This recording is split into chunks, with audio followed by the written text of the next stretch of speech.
Esta mañana tener a René Delgado en cabina presencial para que nos sobreavise. René, No, querido. Al buenos revés, días. una alegría la mía de poderte ver aquí, en vivo y a todo color. Qué alegría, René. Te saludo a ti y al auditorio. Y bueno, estamos a horas de vivir un momento crucial Así es. en el Senado de la República, que sin duda va a transformar el régimen político, jurídico y lo que es la impartición de justicia en México, y no necesariamente para bien.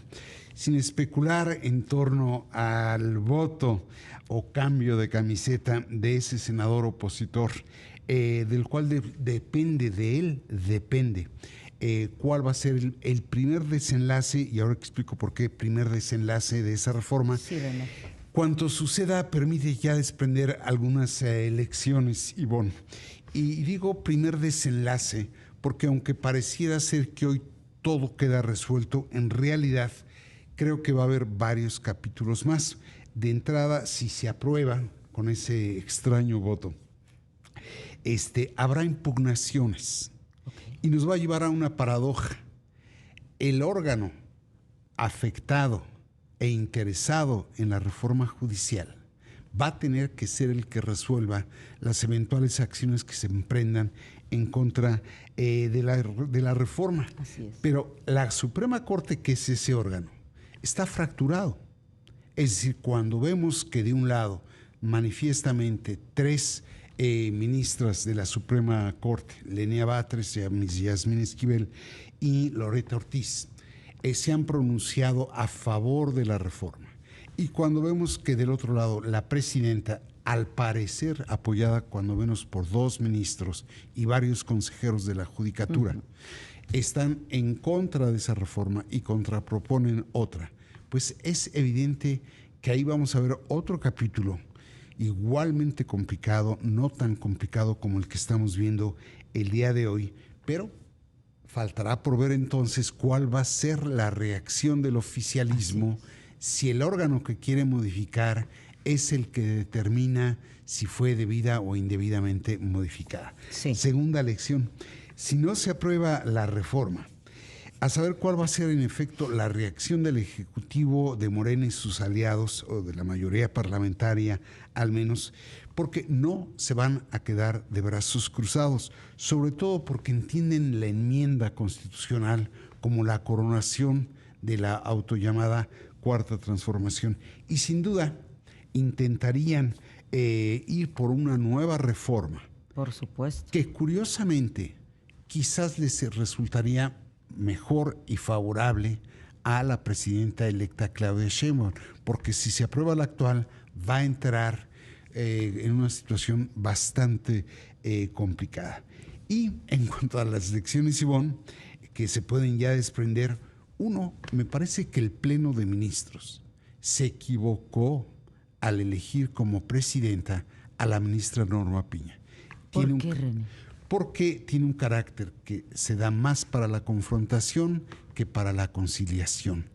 Y no solo fueron los primeros desplantes que tuvo, recuerda que el 5 de febrero del 2023, cuando llega el presidente, ella no se levanta, eso es lo de menos.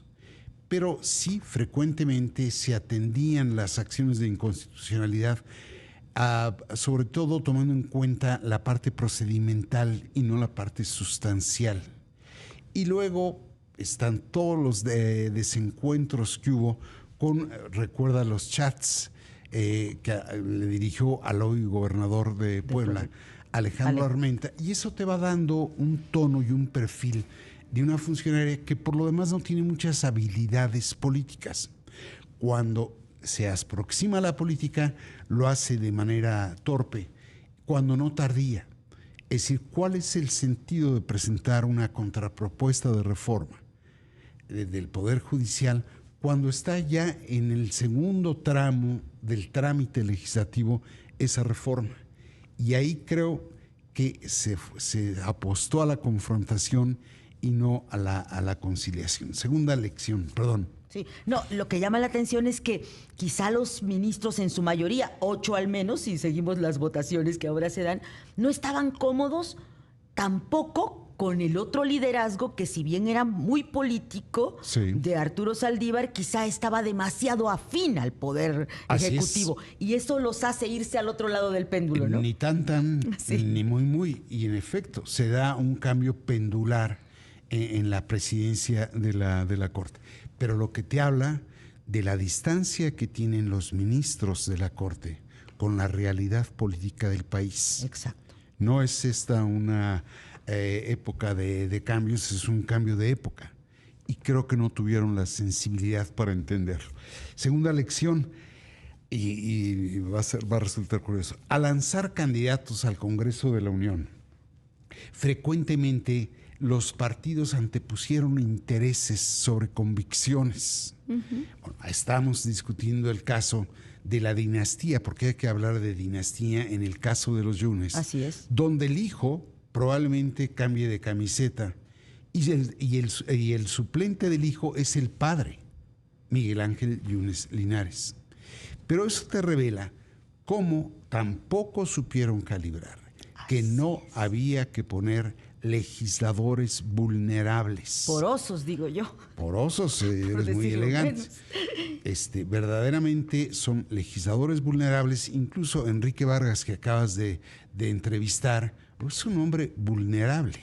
Entonces podrán ejercer presión los unos, pero los otros tienen manchones, auténticos manchones en su trayectoria política, colindantes en el delito, Entonces, cuando tú colocas a legisladores vulnerables, eres presa fácil de la fuerza en el poder. Y sobre todo si la consigna del presidente de la República era que esa oposición estaba moralmente derrotada. Así es. Pero ahora el partido en el poder no podrá hablar de la autoridad moral con que lleva a cabo sus operaciones políticas.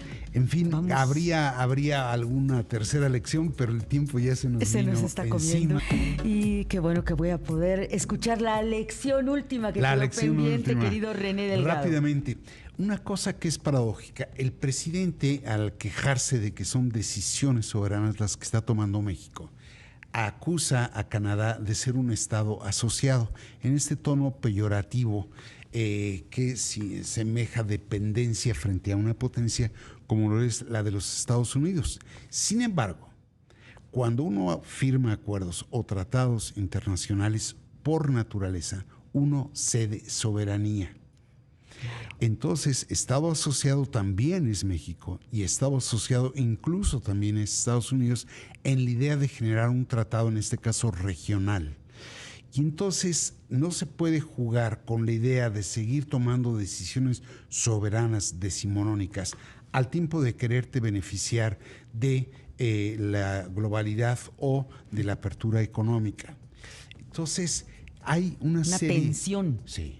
Bueno, si no querían ceder soberanía, habría que renunciar al tratado, Entonces lo digo porque pareciera ser que de pronto sí, todo está en juego el día de hoy, pero ya podemos ir desprendiendo lecciones. Muchísimas gracias, queridísimo René Delgado, por darnos esta panorámica que nos sobreavisa de lo que viene. No, eres muy generoso. Un abrazo y gracias por estar aquí.